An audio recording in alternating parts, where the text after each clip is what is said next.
Essas são as imagens de agora há pouco, de madrugada. Inclusive, eu pedi para a produção, pode retornar essas imagens. Foi um incêndio de grandes proporções que aconteceu por volta das 4 da manhã, atingindo o pátio de veículos de São Vicente, atrás da antiga rodoviária. De acordo com o Corpo de Bombeiros, vários carros e motos foram atingidos pelas chamas.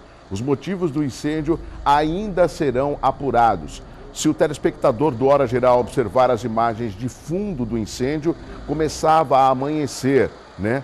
E aí é nítida a quantidade de fogo, né, pegando sobre os veículos, sobre os objetos que estavam neste pátio atrás da antiga rodoviária. Só mais uma vez, para que a gente inicie o Hora Geral já com uma primeira imagem, uma primeira notícia que com certeza ocupará espaço nos telejornais e também nos jornais de amanhã, mas nos telejornais de hoje. E o Hora Geral mostrando pela primeira vez, em primeira mão, para os telespectadores aqui da Baixada Santista, aqui na Santa Cecília TV. A gente já vê ali uma viatura chegando muito rapidamente do Corpo de Bombeiros, óbvio, aguardando outros veículos para tentar combater a grande quantidade de incêndio nesta madrugada de terça-feira, ali no pátio atrás da antiga rodoviária, na cidade de São Vicente. Durante o Hora Geral de hoje, que está começando agora, se nós tivermos mais informação, estaremos levando aos nossos telespectadores. Este é o Hora Geral. Aqui acontece, o fato é relatado e você fica bem informado, meu amigo telespectador, minha amiga telespectadora. Este é o Hora Geral. Um bom dia para você. Tenho a certeza que esta terça-feira será uma terça-feira especial. E óbvio que hoje nós comemoramos o dia, todo dia tem uma data comemorativa, né? Hoje nós comemoramos o Dia do Campo, Dia do Campo, Dia também da Cavalaria, Dia Mundial do Lúpus e Dia da Cozinheira. Deixa eu mandar um abraço aqui a todas as cozinheiras, inclusive se você é cozinheira, você acompanha o Hora Geral, mande aqui o seu contato, eu vou fazer uma visita na sua casa para saber se você cozinha bem. Não é assim, Felipe? A cozinheira, ela gosta de fazer pratos apetitosos, saborosos, mas tem que ter alguém para poder avaliar. Eu estou me propondo a ser um avaliador dos quitutes e dos pratos saborosos das cozinheiras. Eu estou brincando um pouquinho, né? E mandar um abraço especial aos nossos amigos da Tribuna FM 105,5, né? Também completando hoje aniversário, né? A Tribuna FM é uma das emissoras de frequência modulada e também está instalada na nossa região. Tenho muitos amigos que trabalham ali na Tribuna FM, tem o Santiago Pérez, tem o Flávio Filho, tem o Pablo, enfim, são vários, tem o Val Tomazini, são vários os meus amigos locutores, né? E é uma FM que também divulga a nossa região, toca sucessos, promove shows. Um abraço, então, a toda a equipe da Tribuna FM, em nome do programa Hora Geral, tá certo? Temos o site para você acessar, ficar bem informado, que é o estoucomvocê.com.br. Lá você pode também assistir o nosso programa ao vivo. Eu sei que você sabe, mas eu estou repetindo para você não esquecer. Temos o e-mail, que é o horageral@estoucomvocê.com.br. Uma outra forma de contato para você poder fazer parte, mandar ideias, sugestões ou até convidados. Temos o WhatsApp, que é o 981387000. Temos também o 3041-6777. Hoje estaremos conversando com o professor Alex Salim, especialista em direito criminal, em direito penal, né? E ele vai explicar esse imbróglio deste interino na presidência da Câmara Federal. Eu vou falar até assim mesmo, esse tal de Maranhão, que fez uma besteira, deu vontade de falar outra palavra, mas eu não vou falar porque eu respeito o meu telespectador. Fez uma besteira de tentar cancelar o processo de impeachment no último dia 17 de abril, né? E foi um voto totalmente aberto, né? Transmitido por várias emissoras. E nesta madrugada, agora é terça-feira, ele voltou atrás sobre a medida que ele ontem estava querendo avalizar, implementar. É um absurdo, né? Ele está lá porque alguém colocou, né? E principalmente ele é não pelo Maranhão, os maranhenses não têm nada a ver com isso, né? Mas como tem gente que quer jogar difícil. Óbvio, só para ilustrar, você vai ver nas manchetes dos jornais que ele é do Maranhão e ele votou contra o impeachment, ou seja, favorável à permanência da presidente Dilma. Isso é um direito dele, né? Mas nessa oportunidade, no afastamento do Cunha, um dos seus principais atos foi justamente tentar reverter ou anular o processo que passou na Câmara Federal, que foram mais de 342 votos, né, favorável ao processo do impeachment, que agora está no Senado e será votado amanhã. Bom, já vamos falar sobre esse assunto. Nós temos denúncia que chegou aqui pelo WhatsApp 981387000. A reclamação vem de moradores da Nova Sintra. O Antônio Braga mostra o problema que está localizado na rua Torquato Dias, número 87. Você observa que ali a prefeitura não colocou nenhum tipo de calçamento. E o que acontece? Houve acidente de moto, acidente com pedestre, porque na realidade isso não é calçada, né?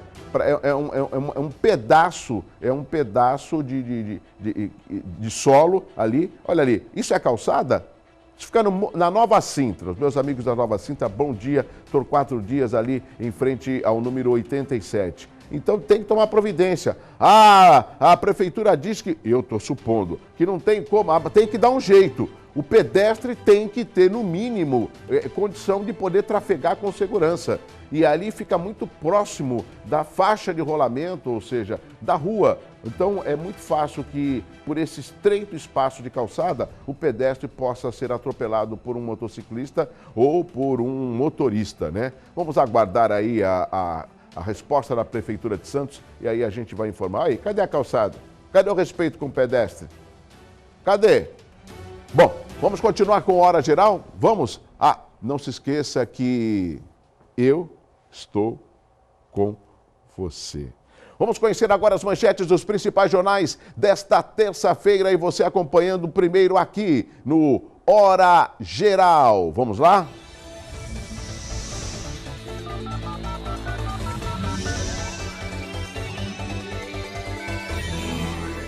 Folha de São Paulo trazendo como destaque: interino da Câmara tenta parar impeachment. Senado o ignora. Valdir Maranhão é o nome dele. Alega vícios no processo contra Dilma. Renan prevê votação na noite de quarta. Quando, Douglas? Amanhã. Sabe o que este indivíduo, o que ele quis dizer? Ele quis dizer que o fato de parlamentares, quando da votação no dia 17 de abril, usaram outras palavras que precediam o voto do sim ou não, e isso causou uma espécie de uma acusação, de uma forma leviana. E em cima desta análise, ele quis anular o processo de votação que ocorreu na Câmara Federal. Se lembra da votação? Pelo meu estado, pela minha mulher, vou virar aqui, pelo meu filho, pela minha filha, pelos meus cachorrinhos, eu voto sim, entendeu? Esses comentários que antecediam o voto sim ou não, é uma desculpa que este Valdir Maranhão, que está no lugar do Eduardo Cunha, que foi afastado da Câmara Federal, ele quis dizer que ele alega vício no processo contra a presidente Dilma. E a informação que nós temos, estamos só apurando a produção aqui do Hora Geral, que ele mesmo, durante essa madrugada, voltou atrás nessa decisão ou nessa tentativa de decisão que acabou tumultuando um processo político, né, na tarde desta segunda-feira, tá certo? Só para ilustrar, a gente vai conversar sobre isso com o nosso convidado, o professor Alex Salim. Bom, vamos continuar com as manchetes? Pode deixar com a Folha de São Paulo, por favor. Temos ali do lado, CPI libera dados sobre crimes, mas limita informações. Ali no canto esquerdo. Você sabe, tá vendo ali a Dilma dando risada? Aí fala assim, Douglas, ela tá dando risada? Por que ela tá dando risada, Douglas? Ela tá dando risada porque, na realidade, ela estava no Planalto, né? E ela ri ao ser informada da suspensão do impeachment na Câmara. Durou pouco, presidente. Durou pouco. Deixa eu falar uma coisa aqui. Nós estamos num país democrático, eu sou um cidadão brasileiro, eu sou um jornalista. E às vezes, meus amigos do Hora Geral, pode ser, eu não tenho nenhuma preocupação de agradar a todos. Eu tenho a preocupação de ser imparcial, objetivo e transparente. Por exemplo, eu quero que a presidente saia o mais rápido possível. E esse posicionamento não pode ser um posicionamento de escusa, um posicionamento de vergonha, de decepção. Não. Eu, como cidadão e como jornalista, eu sei o quanto que, por exemplo, a nossa região está sofrendo. Vocês assistiram ontem o Roda Viva sobre as pedaladas fiscais? Nenhum país está passando por tantas dificuldades como nós estamos passando. Nem a Rússia, que gasta milhões com relação a guerras e armamentos, estão passando tantas dificuldades como nós estamos passando. 1º de maio foi agora. Mais de 11 milhões de desempregados. Não são desempregados que estão tentando entrar no mercado de trabalho. Não, são desempregados que já estavam no mercado de trabalho e perderam os seus empregos. Você observa quantas empreiteiras, quantas construtoras, né, que tiveram envolvidas e estão envolvidas, não sou eu quem estou falando, é a Operação Lava Jato, que diariamente fala, milhões que são desviados. Falam-se num prejuízo de 60 bilhões. Imagine esse dinheiro sendo retornado para projetos sociais, projetos de pesquisa, projetos habitacionais, né? Então, nesse caso, eu julgo que a presidente, pode colocar a foto ali na primeira página da Folha, que a presidente que está rindo, no mínimo está rindo da nossa cara, ela é a principal responsável. Por quê? Você acha que o que acontece no país não tem nenhuma ligação com a presidente do país ou o presidente? Pode deixar a foto dela. Você acha que o que acontece na sua cidade não é a responsabilidade do prefeito? Vamos supor, o prefeito de Santos. As coisas que não dão certo em Santos. De quem é a responsabilidade? É minha? É sua? É do prefeito. Foi eleito para isso. Os problemas, vamos pegar uma outra cidade do lado, os problemas de São Vicente, que o prefeito Bira não consegue resolver. De quem é a responsabilidade? É dos vicentinos? Não, é do prefeito que não consegue dar resposta aos problemas que ele já sabia que iria encontrar. Guarujá, a mesma coisa, todos os municípios, eu não quero elencar, amigos do Hora Geral, uma única pessoa, um único chefe do executivo. Eu quero dizer que eles são levados ao cargo, através do voto popular, para dar respostas, né, à população e administrar com seriedade. E o que eu vejo é que se vários governos não existe prioridade. Vai fazendo o que dá, o que não dá, dá desculpa e a população fica reclamando.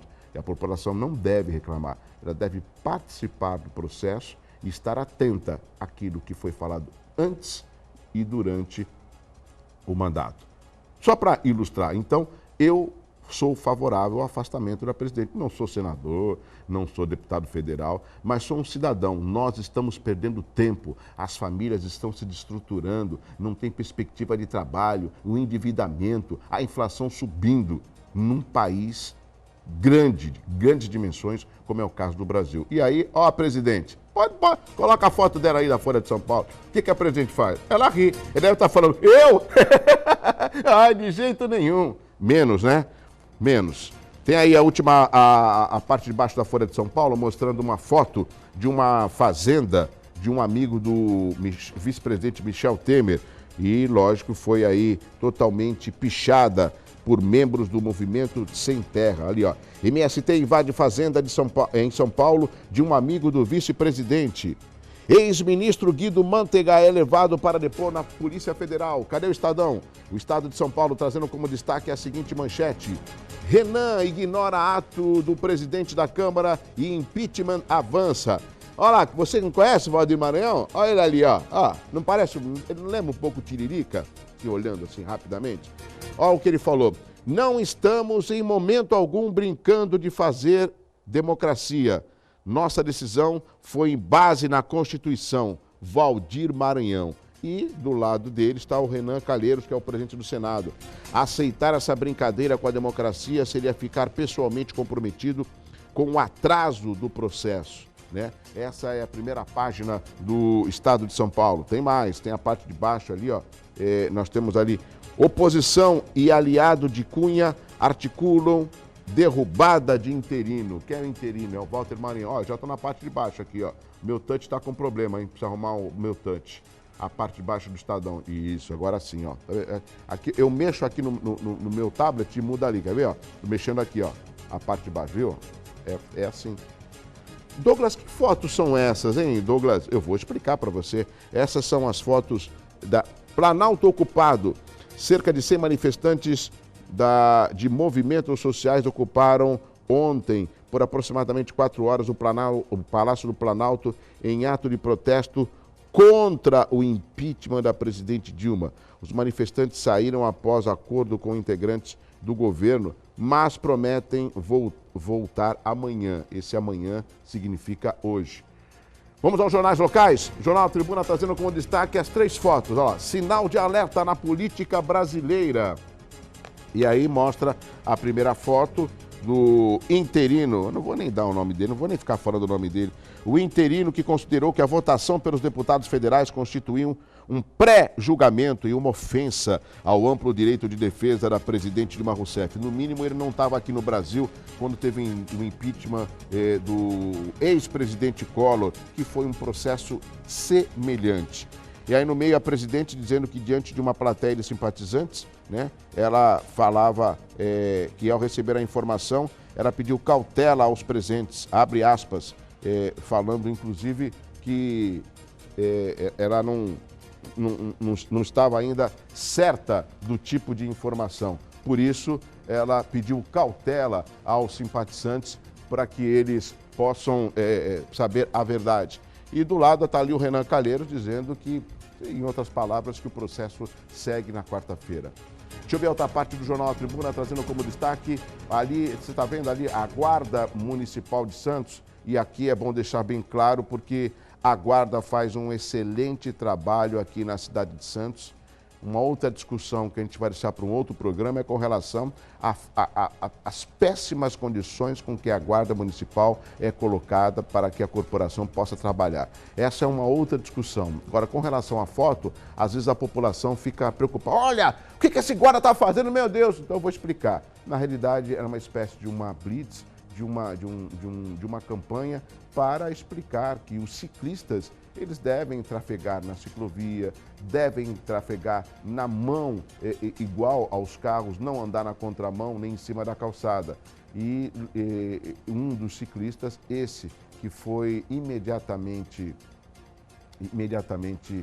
imobilizado pelo guarda, ele não queria aceitar a punição, né? E o guarda municipal acabou imobilizando. Você pode ver que atrás do segundo guarda municipal, que não está imobilizando o ciclista, tem 2 policiais militares. Eles estavam apenas observando, nada mais do que uma parada forçada. Por quê? Meus amigos, fecha aqui para mim um pouco. O que tem de ciclista que acha que manda em tudo? Não respeita a ciclovia, alguns não usam a ciclovia, andam na contramão. Eu já vi, sabe aquele skate? Aquele skate com motor, que fica uma espécie de um acelerador aqui na mão, aquele assim, ó.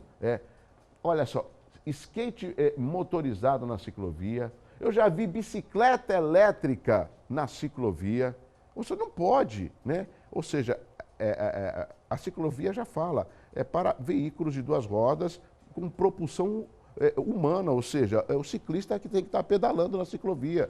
Então, esse tipo de campanha é justamente para orientar. Só que existem ciclistas que são irresponsáveis. Ainda bem que não é maioria, é minoria, mas essa minoria acaba causando problemas, como você viu na manchete do Jornal Tribuna. Pode voltar a manchete do Jornal Tribuna, a parte que está mostrando embaixo. Essa é a primeira página. Santos quer garantia de verba para os estivadores. É sobre o Hospital Estivadores, né?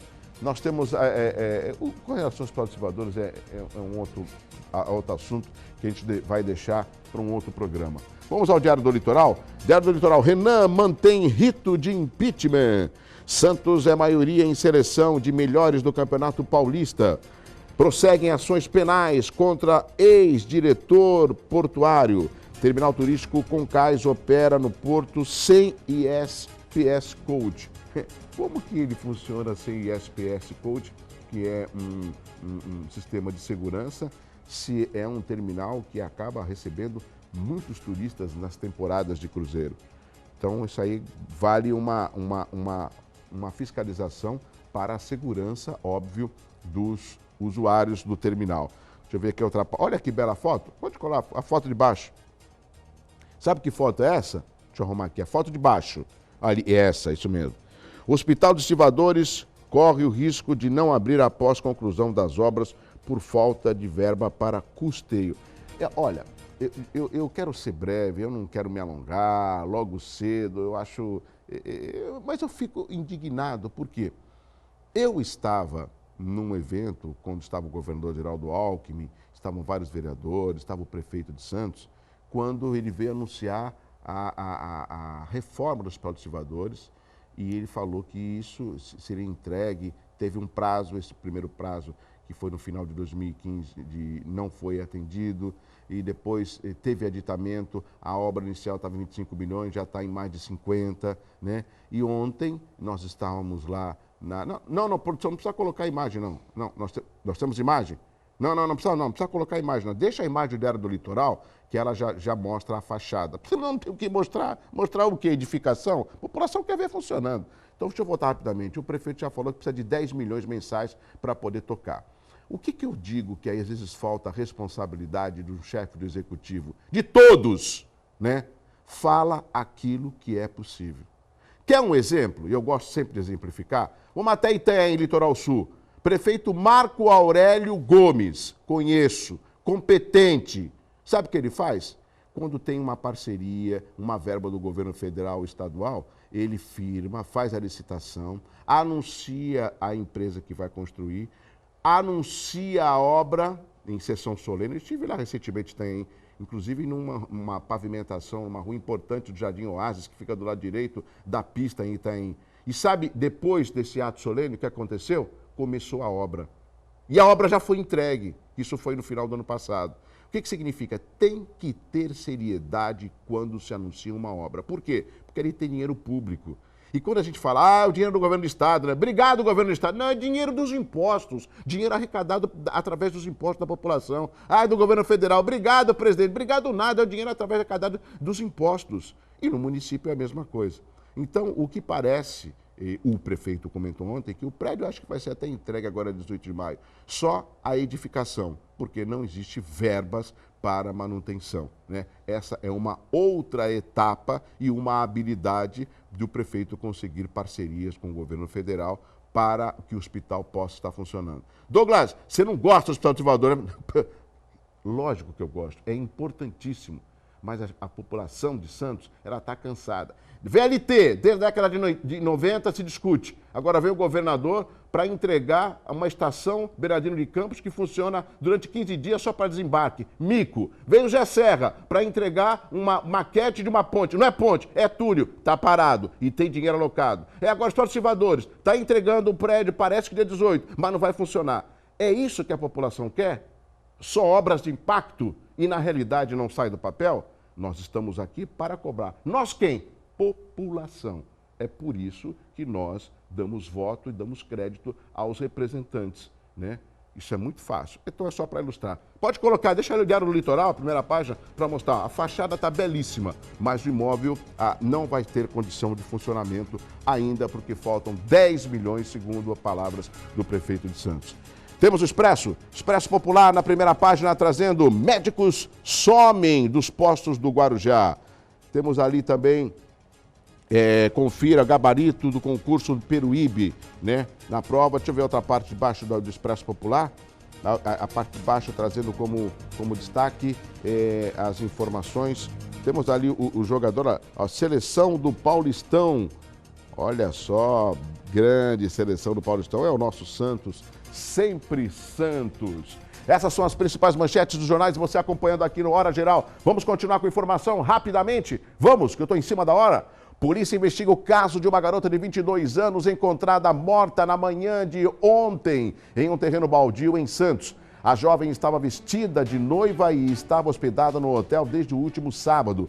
Imagens de câmeras de monitoramento instaladas no hotel devem ajudar durante a investigação. A ocorrência foi atendida pelos policiais militares e civis. O caso foi registrado no 3º Distrito Policial de Santos. O hotel é situado ao lado do terreno onde ela foi encontrada. A polícia apura o caso, se ela, por exemplo, teria caído ou sido jogada em uma das janelas do hotel. Mais uma informação, vamos até São Vicente. A Codesave, Companhia de Desenvolvimento de São Vicente, mantém greve. Com isso, os munícipes de São Vicente não contam com serviços de varrição de vias de passeios e praias. A cidade fica sem o serviço de manutenção de equipamentos públicos. A assembleia realizada na manhã de ontem na Praça 22 de janeiro, no centro da cidade, definiu a situação da greve dos servidores, iniciada no último sábado. Olha só a quantidade de pessoas que estavam neste movimento, ou seja, decidido pela paralisação. Isso aconteceu na manhã de ontem. Vamos, em nome do Plano de Saúde Santa Casa de Santos, o melhor atendimento em plano de saúde. Vamos conhecer agora a movimentação das estradas. Vamos lá!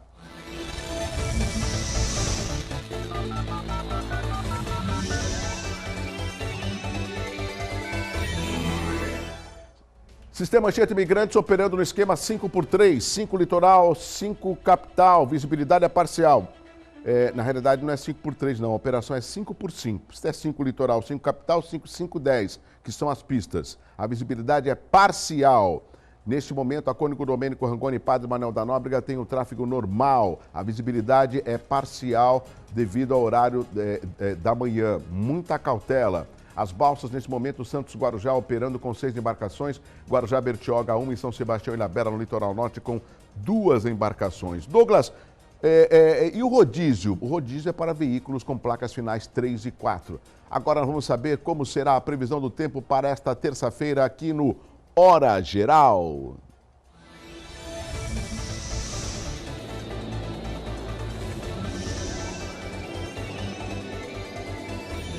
Sol com muitas nuvens durante o dia, chuva no decorrer do dia ou a qualquer momento. Mínima de 23 e máxima de 28 graus. E vamos conversar com o professor Alex Salim. Ele é professor especialista em Direito Penal. Já esteve aqui algumas vezes no Hora Geral e foi convocado mais uma vez para explicar o imbróglio desse interino à frente da Câmara Federal. Professor Alex, tudo bem? Bom dia, bom recebê-lo aqui no Hora Geral mais uma vez. Prazer sempre é meu.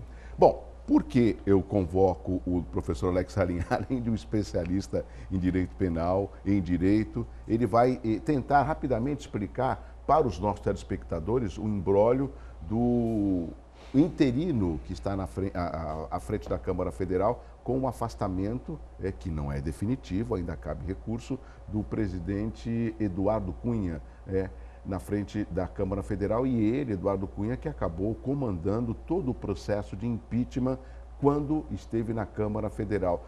Agora, o que causou uma revolta, inclusive para a população, professor, que às vezes não detém, óbvio, né, não tem o conhecimento do direito, do conhecimento jurídico, é como que o interino estava tentando cancelar um processo que foi amplamente divulgado, foi transmitido, teve um prazo para depois da votação ser contestado, não foi contestado nem pelo Supremo e já está no Senado, e ele achando que é o maioral, é o senhor da razão? Douglas, o fato de ser interino não retira dele os poderes para agir. O problema é que a atuação ela tem um prazo, né? Então, uma vez que aconteceu aquela sessão de votação com 367 votos a favor do impeachment, daquela data havia um prazo... 17 de abril foi. Exatamente. Aí existe um prazo para que qualquer nulidade, qualquer problema, né, de formatação, problema de andamento daquela sessão fosse arguído. Então, ele não poderia, dias depois, meses depois, sacar da cartola e falar, olha, eu agora resolvi anular tudo. Porque no direito existe um instituto chamado de preclusão. Se você não atua no tempo certo, aquela prerrogativa desaparece. Então, embora interino, ele poderia tomar essa providência desde que dentro do prazo correto. Então, a decisão de ontem ela é um nada jurídico, né? Claro que existe uma discussão, ontem muitos juristas discutiram essa situação, mas ela não tem efeito nenhum. Até porque, naquele momento, o presidente interino ele não tinha mais competência para decidir aquela situação. Que já estava, em outras palavras, resolvida. Resolvida, estava cristalizada a situação. Passou o tempo, passou o prazo. Agora, nós temos ali imagens deste interino, que é o Valdir Maranhão, do PP, né? Partido Popular, que durante a tarde, eu ouvindo a Rádio Bandeirantes, que deu um espaço muito grande, o próprio PP estuda a expulsão dele do partido por essa decisão. Está aí o parlamentar, o interino, né, à frente da Câmara Federal. O que o senhor acha? Aí já é uma questão mais política do que jurídica. Será normal esse procedimento do PP em querer expulsar pela conduta que ele teve à frente da Câmara Federal? Da mesma forma que dentro de qualquer casa legislativa existe a questão do decoro, né? O parlamentar ele deve ter respeito a certas regras de comportamento. Sim. O partido, dentro da sua regulamentação, também estabelece regras de comportamento, né, para o seu partidário e, obviamente, sanções são previstas ali. Quando da votação do impeachment, muitos partidos fecharam questão em torno do voto sim ou não, né? E nós sabemos que dentro do regulamento de um partido, esse procedimento de fechar a questão, ele pode sim ensejar ou trazer uma punição para aquele que não respeita essa decisão de fechar a questão em torno de sim ou não no caso do impeachment. Bom, eu vou falar o seguinte, o professor Alex Salim é um professor especialista em direito penal, é uma figura muito respeitada não só aqui na nossa região, como também em todo o estado de São Paulo. Eu não quero dar mais espaço para este interino, esse parlamentar, pelo imbróglio que ele cometeu. Vamos falar daquilo que pode ou que está em curso. Não muda nada o processo no Senado de amanhã, dia 11, onde irá ser votado acho que o termo correto seria a admissibilidade com relação ao impeachment da presidente Dilma, e se conseguir mais de 42 votos, ela se afasta por 180 dias. Isso é que está em jogo? Me parece que a decisão do Renan Calheiros de prosseguir o processo está correta. Ou seja, se a decisão do presidente interino é um nada jurídico, ela não existe, ela não surte efeitos, então ele vai prosseguir com todo o procedimento estabelecido pelo STF. O STF resolveu, olha, o andamento do processo vai ser assim. Então amanhã os senadores vão decidir pela admissibilidade desse processo, né? Então foi constituída uma comissão. Essa comissão ouviu os dois lados. No Senado? No Senado. Emitiu um parecer, sim, porque na Câmara houve todo aquele procedimento para dizer é necessário sim processar o presidente da República, no caso a Dilma Rousseff. Bom, a Câmara autoriza esse processamento, mas quem vai processar de fato agora, toda a questão de instrução, de ouvir testemunhas, de produzir provas é feito no Senado. Sim. O Senado é o juiz, né? O Senado é o juiz desse processo. É como se fosse o tribunal do júri, né, para os seus telespectadores entenderem. No tribunal do júri, quando acontece um crime doloso contra a vida, 7 jurados vão decidir o destino daquele réu. O Senado vai fazer a mesma coisa, só que ao invés de 7, são 81 senadores, e para que ao final ela seja definitivamente afastada do cargo, perdendo o mandato e sendo impedida de exercer os direitos políticos por 8 anos, nós precisamos ter 54 senadores votando favoravelmente. Bom, amanhã se diz assim, vamos prosseguir com o processo. Então, a sessão de amanhã só vai dizer se existirá ou não o processo, né? Se eles disserem que não, sim, o processo vai para o arquivo. Se disserem que sim, inicia-se uma nova fase. O presidente da República é notificado para em 20 dias apresentar a sua defesa. Ela vai ter 20 dias a partir de amanhã, a partir da notificação, perdão, para apresentar a sua defesa. Apresentada a defesa, é marcado o interrogatório do presidente da República. Pode comparecer ou não. Ela tem a prerrogativa de comparecer ou não.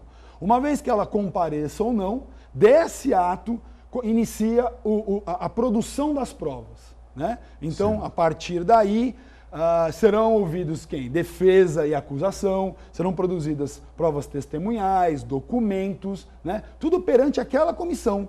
Aquela comissão... Que foi criada no Senado para exatamente julgar o processo que veio da Câmara Federal. Perfeito, Douglas. Aquela comissão é que vai instruir o processo. Então, uma vez terminada a fase de instrução, essa comissão tem 10 dias... a Presidente da República vai ter 15 dias para apresentar as suas alegações finais, ou seja, também é um instrumento de defesa. Ela vai dizer, olha, tudo que foi falado aí não faz sentido, né? Eu não pratiquei crime de responsabilidade, não teve pedalada, não teve corrupção, enfim, tudo aquilo que ela está sendo aí acusada, na verdade, é o crime de responsabilidade. Uma vez que ela apresente em 15 dias as alegações finais, aquela comissão tem 10 dias para apresentar o parecer final. Ela vai fazer um resumo de tudo o que aconteceu na instrução desse processo. Apresentado o parecer final, isso vai para o plenário do Senado e aí sim, sob a presidência do presidente do Supremo Tribunal Federal, porque não será o Renan Calheiros que irá presidir essa sessão. Ah, não vai ser o Renan? Não, não. A decisão final, ela é presidida pelo presidente do Supremo Tribunal Federal. Isso faz parte de uma lógica da Constituição que os 3 poderes interagem no processo de impeachment. Olha só que interessante. A Câmara autoriza o processo. O Senado faz toda a colheita de provas e vai ser o julgador. Sob a batuta, a presidência do presidente de um outro poder, que é o poder judiciário. Então, que é o Teori Zavascki? Hoje é o Lewandowski. Lewandowski. Hoje é o Lewandowski. Dependendo do tempo que demorar esse processo, pode ser que o presidente... Porque a cada 2 anos a presidência do Supremo é alterada, né? Eles seguem lá a ordem interna, né? E vão alternando os presidentes. Então, mas a última sessão do Senado, que o Senado vai decidir pela cassação ou não do mandato da presidente, é presidida pelo presidente do Supremo Tribunal Federal, certo. Hoje, ministro Ricardo Lewandowski. Professor Alex, a gente tem que chamar intervalo comercial, mas muito rapidamente, que fragilidade, não é nada pessoal, telespectador, entenda, né? Mas que fragilidade da presidente de estar num evento, eu não sei se tem como mostrar a primeira página da Folha de São Paulo, ela estava num evento e ela recebeu essa mensagem no celular dessa possibilidade do cancelamento do processo na Câmara e ela colocou um sorriso, achando que isso seria possível. Será que não passa pela cabeça de um chefe de uma nação de que qualquer tipo de informação, quando chega, ela precisa ser analisada, discutida com o departamento jurídico, com os seus assessores, porque hoje as redes sociais, elas aceitam tudo. E é algo que causa, inclusive, uma grande preocupação. Como que o professor se deparou quando a presidente... Olha, eu estou recebendo uma informação. Ah, calma, gente. Parece que... Douglas, assim, com todo respeito a visões políticas contrárias, mas eu acho que a grande fragilidade desse governo é justamente a falta de visão institucional. E é nítido, né? Que ela até ri, porque ela estava achando que era verdade, pode acontecer aqui, né? Sim, então, falta uma visão institucional. Óbvio que um presidente da República, ele tem todo, como você disse, existe uma estrutura de assessoramento, existe um filtro. Como você disse, rede social aceita tudo, existe uma série de imagens que são modificadas, editadas, que não correspondem à verdade, né? Ela precisa primeiro passar por esse filtro para depois poder se posicionar. Mas enfim, infelizmente ou felizmente, nós estamos vivenciando um momento histórico no Brasil, né?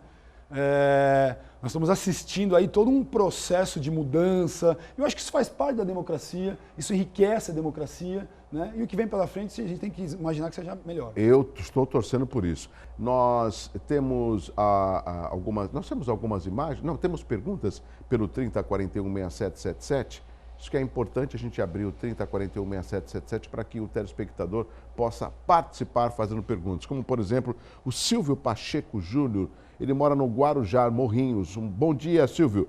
O senhor poderia definir as diferenças e semelhanças existentes entre um ato político e um ato jurídico? Interessante. Douglas, claro, a grosso modo, né, o ato jurídico, ele demanda, ele exige, né, formalidades mais, como eu vou explicar? Formalidades mais visíveis na lei. Quer dizer, o ato jurídico, ele persegue, ele exige que eu siga um procedimento formalizado em lei. O ato político, ele está muito mais relacionado à convicção pessoal daquele agente político. Eu acho que, em outras palavras, a pergunta do nosso telespectador, não sei se o professor concorda, o telespectador também, o Maranhão, o interino, ele acabou cometendo um ato político, no meu entendimento. Porque tem vários... Bom, em primeiro lugar, ele é favorável à permanência da presidente. Ele votou contra o impeachment, né? E ele tentou reverter algo que, para ele, como parlamentar, iria agradar um grupo de pessoas na qual ele é ligado. E o parlamentar não está lá ligado a um grupo, ele está representando a população, um Estado, principalmente quando ele está na Câmara Federal. Então foi um ato jurídico que totalmente também impensado. Eu cheguei a ver também uma entrevista do deputado Beto Mansur aqui de São Paulo, né?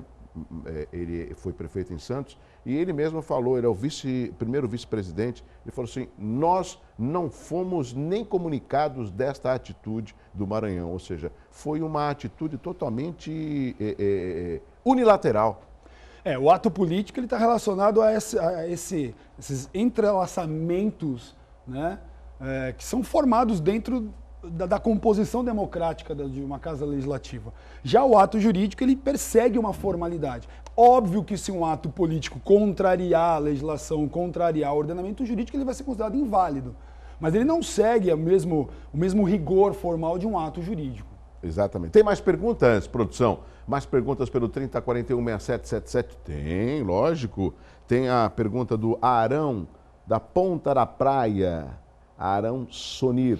Até onde vai o amparo legal da decisão de Valdir Maranhão em anular a tramitação do impeachment da Dilma? Acho que já comentamos no bloco anterior, não tem amparo legal, né? O Arão, é o seguinte, me parece que ele sustentou em 3 pilares. Primeiro, que ao declarar o voto, os deputados falavam em família tal, e isso ofenderia a formalidade do ato. Segundo, que a situação de fechar questão imposta por alguns partidos, isso ofenderia a Constituição no que diz a liberdade de pensamento de cada parlamentar. E terceiro, ele também fundamentou a decisão dele no fato de que, ao final da sessão, o advogado-geral da União deveria ser ouvido. Isso é uma formalidade do processo penal. Sempre o acusado, atualmente, ele é ouvido ao final do processo de instrução. Só que, naquela situação, isso não se aplica, né? Porque o que eles estavam decidindo ali é por pura convicção política, convicção pessoal, convicção na sua base de eleitores, né? Não havia essa formalidade, eu não posso falar da família. Isso é uma fala paralela ao que é principal, que é o sim ou não. O que importa é o sim ou não. Mais perguntas pelo 3041-6777. Vamos à próxima pergunta aqui no Hora Geral. A pergunta da Lisandra de Almeida Franco, ela mora na Vila Matias aqui em Santos. Obrigado pela participação, Lisandra. A decisão de Valdir Maranhão seria para tumultuar o processo de impeachment? Até onde vai a influência de Eduardo Cunha sobre essa decisão? Ou ela teria partido de José Eduardo Cardoso? São deduções, né? Lisandra, eu também li algo nesse sentido nas redes sociais, né? Então, alguns blogueiros afirmavam o seguinte, olha, essa é uma mensagem do Eduardo Cunha, estou vivo, hein? Estou por aqui, estou vivo. Isso tudo é conjectura. E me parece, também isso foi divulgado nas redes sociais, que a base de fundamentação dessa decisão, que aliás no final da noite ontem ele revogou, né? O próprio Maranhão acabou revogando essa decisão, de tanto que foi escandalosa, né? Me parece que ele teria bebido na fonte do Eduardo Cardoso. Né? Então ele foi até o AGU conversar e o AGU deu a ele alguns fundamentos. Né? De toda sorte, como eu já disse no começo, essa decisão não surte efeito nenhum. O Senado amanhã vai ter a votação e provavelmente o processo vai seguir. Mais uma pergunta pelo 3041-6777, o telespectador participando aqui no Hora Geral. Tem a pergunta da Lisandra. Essa pergunta da Lisandra eu já passei. Será que nós temos mais perguntas? E com as perguntas... temos sim, mais uma. A do Gilberto Barbosa, do Estuário. Legalmente, como podemos encarar o chamado abuso de poder? O Gilberto. Gilberto, você está usando o termo abuso de poder de forma ampla, né? Mas existe uma lei específica que ela trata da questão desse abuso de poder e abuso da autoridade. O abuso de poder, da maneira como você está colocando de forma genérica, pode ser abuso de poder econômico, abuso de poder político, mas existe uma lei, sim, que trata especificamente do abuso de autoridade. Eu não sei se é isso que você está se referindo. E o abuso de autoridade é tratado por essa lei que prevê sanções para o agente público que extrapola, né, os limites aí da sua competência, da sua delegação, e abusa desse poder. O que é interessante também, professor Alex, estamos chegando quase no final da hora geral, através das perguntas dos telespectadores, o que eu sinto? Está havendo uma participação maior da população com relação a essas decisões políticas, que eu julgo fundamental. A população ela não pode ficar à margem das discussões, tanto em nível estadual, em nível federal e também em nível municipal. Porque nós observamos que a crítica é muito fácil de ser formulada, mas a participação da população é algo que a gente não vê, a não ser com relação a algumas manifestações. E as perguntas provam de que a população ela está atenta no que está acontecendo no país. Além de estar atenta, ela deve sim participar, porque isso só enriquece a democracia. Aliás, o ser humano é um ser social e um ser político. Nós não percebemos, mas no dia a dia, né, nós adotamos atos políticos no cotidiano, né? A relação no trabalho, a relação na família, a relação no clube, a relação entre amigos. Isso também tem caráter político, né? A participação do povo só vai enriquecer, fortalecer a democracia. Isso que nós estamos presenciando, alguns falam assim, todo esse processo de impeachment vai enfraquecer a democracia. Eu acho que fortalece justamente porque está trazendo à população a consciência do que é essa participação, de quanto é importante escolher adequadamente o seu representante. Professor Alex Salim, peço licença para o senhor, nós recebemos informação agora da produção. As chamas foram controladas no pátio de São Vicente por volta das 7h30, agora há pouco. O incêndio se alastrou pelos veículos do pátio. Os motivos ainda são apurados pelos peritos. Essas são umas imagens do início do incêndio nessa madrugada aqui na cidade de São Vicente. Mais informações você vai ter na edição de hoje do Caderno Regional, na apresentação do meu amigo Irineu Alves aqui na Santa Cecília TV. Professor, chegamos ao final do Hora Geral, quero agradecer a sua explicação. Obrigado, é importante a gente trazer um professor em direito penal para poder esclarecer. Então, pelo jeito, o processo continua livre, leve, solto, como se fala popularmente, e amanhã teremos mais uma data emblemática para a história do Brasil? Com certeza, amanhã é uma data histórica e eu espero que o processo siga em tranquilidade, né? de forma democrática, que a decisão seja aceita de maneira pacífica e a transição ocorra se, ao final, realmente o desfecho for pela saída do presidente. E essa votação vai ser pública ou vai ser ou não? Não, é pública. Vai ser uma votação igual o da Câmara Federal, Isso, ou seja, uma votação aberta. Exatamente. Muito obrigado. Conversamos com o professor Alex Salim, especialista em direito penal. Pôde esclarecer e tirar as dúvidas dos nossos telespectadores. Se você quiser, tem como assistir, rever esse programa no nosso site euestoucomvocê.com.br. Hoje quem está completando mais um ano de vida é o Vanderlei Luxemburgo. Vai ter uma grande festa. Olha o Vanderlei Luxemburgo, né? Uma figura muito conhecida como técnico de futebol. Também a Lilian Santiago, hoje completando mais um ano de vida. O Fábio Melo Pontes, meu grande amigo Fábio Melo Pontes, mais um ano de vida. O Marcelo Lopes Silva, o grande Vladimir Matos. Deixa a foto aí do Vladimir Matos. Ele é gestor de futebol da Portuguesa Santista. Ele também é conselheiro do Santos Futebol Clube. É uma grande figura, né? Um abraço para você, Vladimir Matos. Vou ligar para ele ver se ele paga o almoço hoje. É aniversário, né? Ele tem que pagar o almoço. E quem está completando também mais um ano de vida é o Augusto Capô de Casa, né? O Augusto Capô de Casa, que apresenta o Ação e Reação na TV Com, né? Lá no canal 11. Um abraço especial ao Augusto Capô de Casa, o famoso Augusto. E também, se você completa mais um ano de vida, parabéns, felicidade, saúde. O importante é ser feliz e não esquecer de abraçar e receber um abraço como eu envio para você. Um abraço muito forte. Uma excelente terça-feira para você. E a gente continua aqui na Santa Cecília TV com muitos programas, todos eles discutindo nossa região. Vem aí, bom dia, Baixada. Excelente terça-feira para você. Tchau.